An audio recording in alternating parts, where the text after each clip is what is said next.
There's a transformation that happens when an empath finally stops running from solitude and learns to embrace it.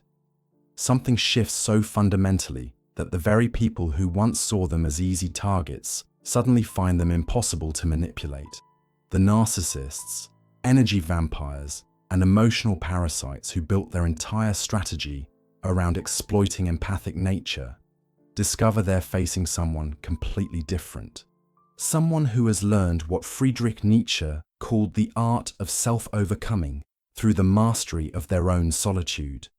Nietzsche understood something that most people miss about power dynamics between those who feel deeply and those who exploit deeply.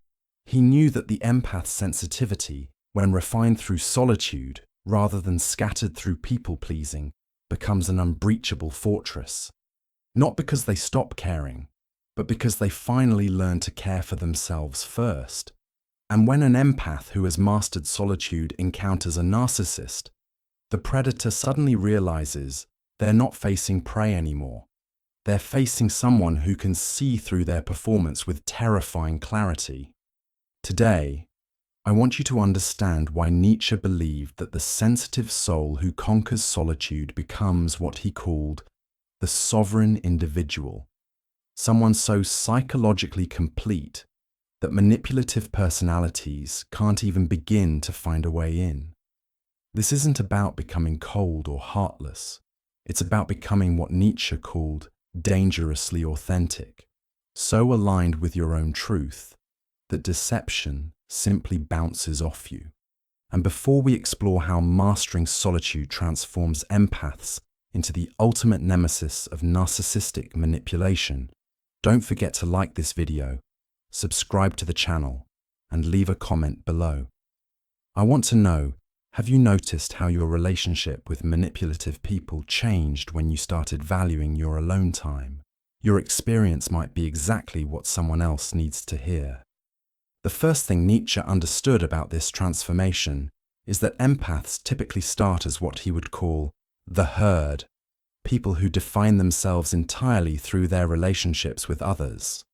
Your sensitivity becomes your weakness because you use it to constantly scan for other people's needs, emotions, and expectations while completely neglecting your own inner landscape.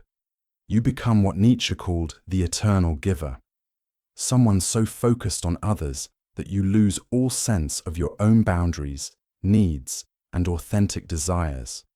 This is exactly what narcissists hunt for. They can sense an empath who hasn't mastered solitude from miles away because such a person radiates what Nietzsche called the energy of lack, the unconscious signal that says, I need you to validate me. I need you to make me feel worthy. I need you to fill the void I'm afraid to face alone.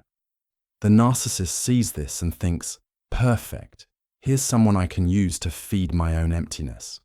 But when an empath masters solitude, everything changes. Nietzsche called this process becoming who you are, the psychological evolution from someone who needs others to feel complete to someone who chooses others from a place of completeness. This isn't antisocial behavior. It's what Nietzsche considered the highest form of social engagement, interacting with others from abundance rather than desperation. Solitude teaches the empath to develop what Nietzsche called intellectual honesty, the ability to see people as they actually are, rather than as you wish they were or as they present themselves to be. When you're constantly around others, your empathic nature can become clouded by your desire to maintain harmony, to give people the benefit of the doubt, to see the good in everyone. But in solitude, away from the immediate pressure to maintain relationships, you develop the clarity to recognize patterns, to trust your instincts, to see manipulation for what it is. Number one, you develop energetic sovereignty. Nietzsche understood that most empaths live in what he called reactive mode, constantly responding to other people's emotional states without ever establishing their own emotional territory. In solitude, you learn to cultivate your own emotional landscape first before engaging with others. This is what Nietzsche meant when he talked about becoming the master of your own household. When you've mastered solitude, You enter every interaction from a place of energetic fullness rather than energetic need. Narcissists, who are essentially emotional parasites, immediately sense this difference. They're looking for someone whose energy they can drain, whose attention they can command, whose reactions they can control. But when they encounter an empath who has learned to generate their own emotional satisfaction through solitude, they find nothing to attach to. The narcissist tries their usual tactics: the love bombing, the emotional manipulation, the drama creation, the victim playing, but none of it lands the way it used to. The empath who has mastered solitude doesn't take the bait because they're not emotionally hungry. They don't need the narcissist's approval, attention, or validation because they've learned to give these things to themselves during their time alone. This energetic sovereignty is terrifying to narcissists because their entire strategy depends on finding people who are energetically dependent. When they can't create that dependence, when they can't make you need them, they lose all their power over you. Nietzsche called this the transvaluation of values, the moment when what used to seem valuable, the narcissist's attention, becomes clearly worthless, and what you used to fear, being alone, becomes your greatest strength. Write in the comments now, "I am energetically sovereign." Say it like you're declaring your independence from anyone who tries to feed off your emotional energy. Number 2, you develop what Nietzsche called the gaze of the abyss. In solitude, empaths learn to face their own darkness, their own shadow, their own capacity for negative emotions without being destroyed by them. This is crucial because narcissists often use what Nietzsche called moral manipulation, trying to make you feel guilty for having boundaries, selfish for prioritizing your needs, or cruel for refusing to enable their behavior. But when you've spent time alone with your own darkness, when you've accepted your own capacity for anger, disappointment, and even cruelty, you can't be shamed for these natural human qualities. You understand what Nietzsche meant when he said, "He who would learn to fly one day must first learn to stand and walk and run and climb and dance. One cannot fly into flying." You've learned to walk through your own emotional complexity without being overwhelmed by it. This psychological integration makes you immune to the narcissist's favorite weapon: shame. They try to make you feel bad for setting boundaries, and you don't feel bad because you know boundaries are healthy. They try to make you feel guilty for prioritizing your own needs, and you don't feel guilty because you know self-care isn't selfish. They try to make you feel responsible for their emotional reactions, and you don't feel responsible because you know each person is responsible for their own emotional state. Nietzsche understood that this kind of moral clarity, this refusal to be shamed for healthy behavior, is absolutely devastating to manipulative personalities. Their entire strategy depends on your willingness to feel guilty for normal, healthy self-advocacy. When that guilt disappears, their power disappears with it. Number 3, you develop the ability to love from strength rather than weakness. Nietzsche distinguished between what he called slave morality and master morality. Slave morality loves from neediness, fear, and the desire to be needed. Master morality loves from abundance, choice, and the desire to share fullness with another full person. Most empaths start with slave morality, loving others because they need to feel needed, because they're afraid of abandonment, because they use relationships to avoid facing themselves. But mastering solitude transforms empathic love into what Nietzsche called amor fati, love of fate, the ability to love what is rather than what you wish things were. You stop trying to fix people, save people, or change people because you're no longer using their transformation as a way to avoid your own inner work. You love people for who they are, not for who they could become if they would just listen to you. This kind of love is absolutely terrifying to narcissists because it can't be manipulated. Narcissists depend on people who love from weakness, who need to be needed, who will sacrifice their own well-being to maintain the relationship. But when they encounter love from strength, love that doesn't need anything from them, love that can walk away if necessary, they panic. The empath who has mastered solitude can say, "I love you, but I don't need you. I enjoy your company, but I don't require it. I care about you, but I won't sacrifice myself for you." This kind of statement from someone who genuinely means it, someone who has done the inner work to make it true, short-circuits the narcissist's entire emotional manipulation system. Hit like if you're ready to love from strength rather than weakness, and subscribe if you want more insights into Nietzsche's philosophy of psychological strength. Number 4, you become what Nietzsche called the philosopher of suspicion. In solitude, away from the social pressure to give everyone the benefit of the doubt, empaths learn to trust their instincts about people's true motivations. You develop what Nietzsche called the art of questioning, the ability to look beyond people's words to their actions, beyond their presented image to their actual behavior patterns. Narcissists hate this because their entire strategy depends on people taking them at face value, believing their carefully crafted self-presentations, giving them endless chances to explain their problematic behavior.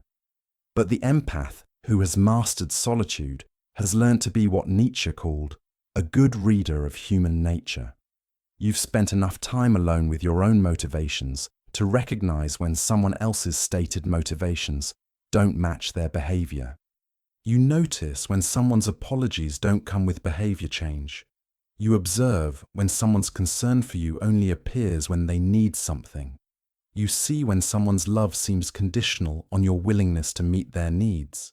You recognize when someone's emotional crises conveniently coincide with moments when you're trying to establish boundaries or focus on your own life.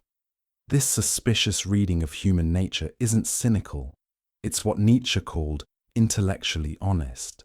You're not looking for the worst in people. You're looking for what's actually there, rather than what you hope is there.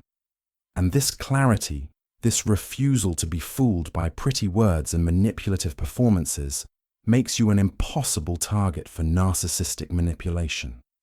Number 5, you develop what Nietzsche called the courage of your convictions.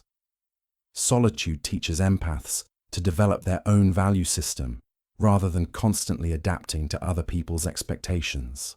You spend time alone figuring out what you actually believe, what you actually value, what you actually want from life. This inner clarity becomes an unshakable foundation that can't be manipulated or undermined by others. Narcissists specialize in creating confusion about values and reality.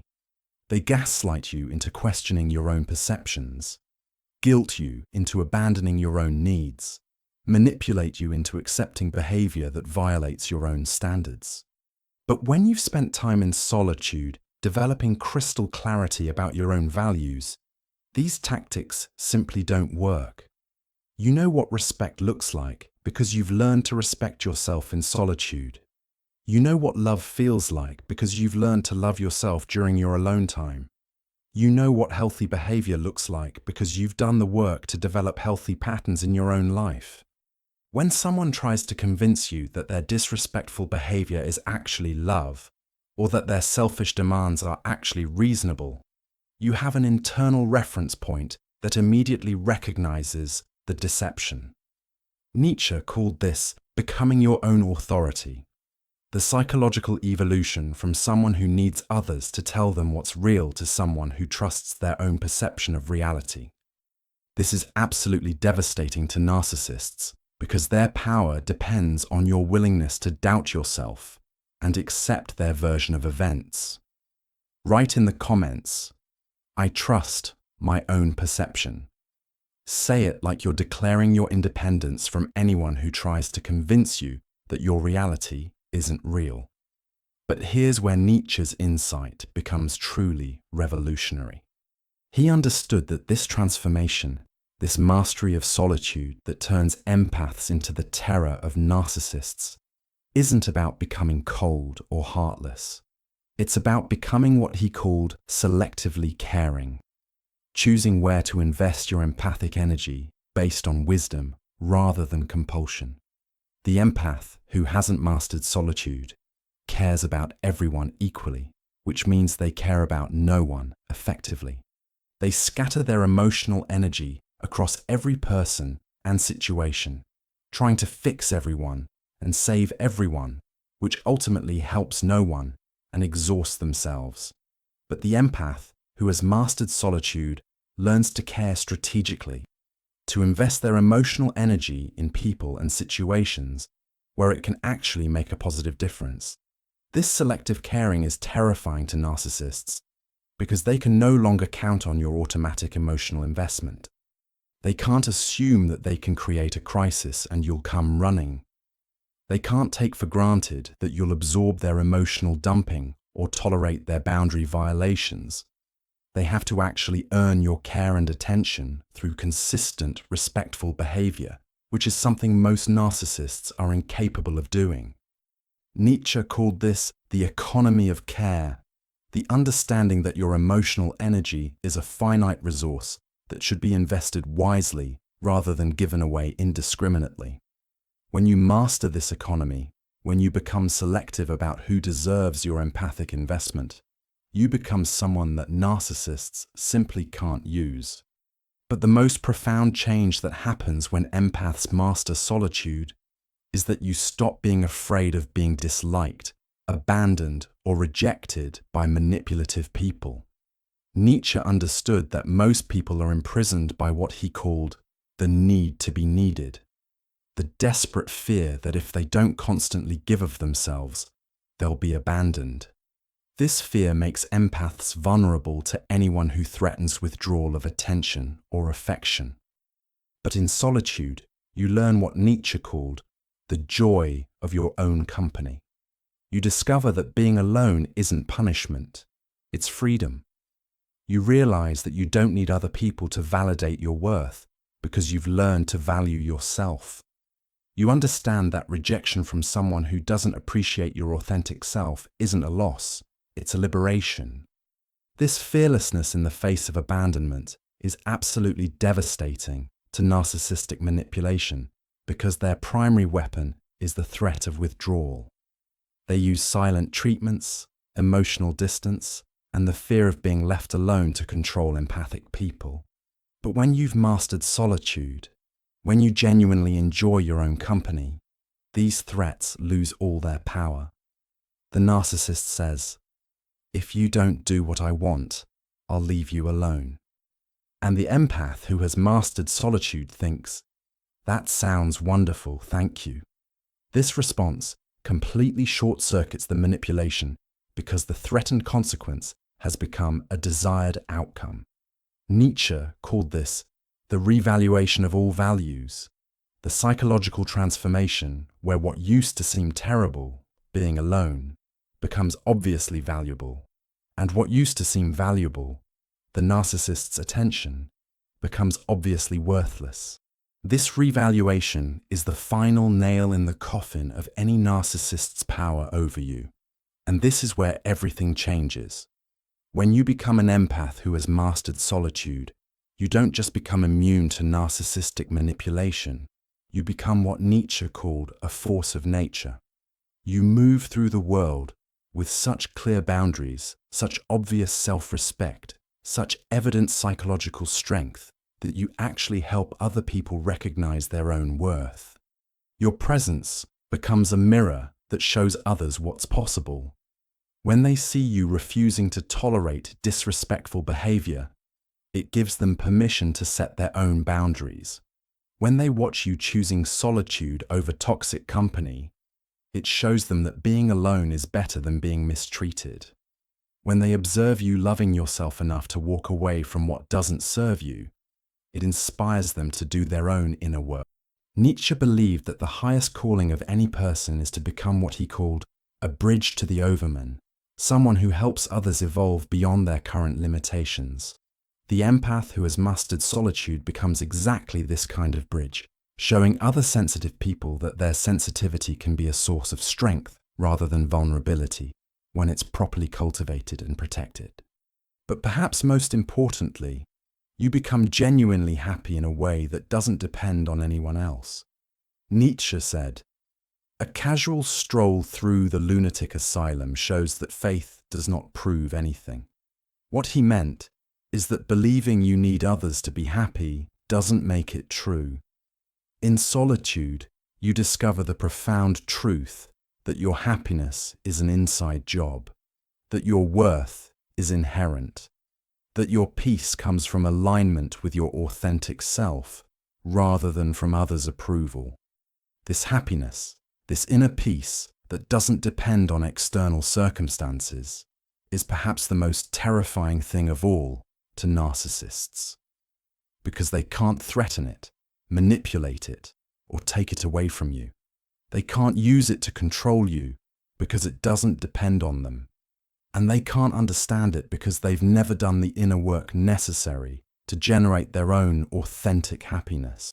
The narcissist looks at the empath who has mastered solitude and sees someone who appears to have everything they desperately want: inner peace, authentic self-love, genuine happiness, psychological strength, but who seems completely uninterested in sharing these gifts with someone who won't respect them. This is their worst nightmare: encountering someone who has what they want, but who won't give it to them because they haven't earned it. So if you're an empath who has been struggling with manipulative people, if you've been wondering why your sensitivity seems to attract those who want to exploit it, if you've been looking for a way to maintain your caring nature while protecting yourself from emotional vampires, Nietzsche would tell you that the answer isn't to become less empathic. The answer is to become more selective, more boundaried, more sovereign in your solitude. Learn to love your own company so much that others have to earn the privilege of joining it. Develop such clear self-knowledge that you can spot manipulation from miles away. Cultivate such inner fulfillment that you don't need anyone else's validation to feel worthy. Master your solitude so completely that you only share your energy with those who truly appreciate and reciprocate it. When you do this inner work, when you transform from an empath who gives indiscriminately to an empath who gives strategically, you don't just protect yourself from narcissistic manipulation. You become what Nietzsche called a teacher by example. Your very existence becomes a lesson in how to be sensitive without being vulnerable, how to care without being exploited, how to love without losing yourself. Write in the comments now, "I am selectively empathic." Say it like you're claiming your right to invest your emotional energy wisely, rather than giving it away to anyone who demands it. This is Nietzsche's great gift to sensitive souls everywhere. The understanding that your empathy is not a weakness to be managed, but a strength to be mastered. That your sensitivity is not a vulnerability to be hidden, but a superpower to be wielded with wisdom. That your ability to feel deeply is not a burden to be carried, but a gift to be shared with those who deserve it. The empath who masters solitude becomes what Nietzsche called the sovereign individual. Someone so psychologically complete, so clear in their values, so comfortable in their own skin that they can navigate the world of human relationships with both compassion and wisdom. They become the terror of narcissists, not because they're cruel, but because they're unmanipulatable. Not because they don't care, but because they care strategically. If this message resonates with you, if you're ready to transform your empathic nature from a vulnerability into an unshakable strength through the mastery of your own solitude, then you've found your community. Subscribe to join others who understand that the most powerful empaths are those who have learned to fill themselves first, who choose their connections wisely, and who refuse to let their gift for feeling deeply become an invitation for others to take advantage. Because when empaths master solitude, They don't just change their own lives, they change the entire dynamic of how sensitive people can exist in a world full of those who would exploit their gifts. They become living proof that you can stay soft-hearted without being soft-headed, that you can remain compassionate without being naive, that you can love deeply without losing yourself.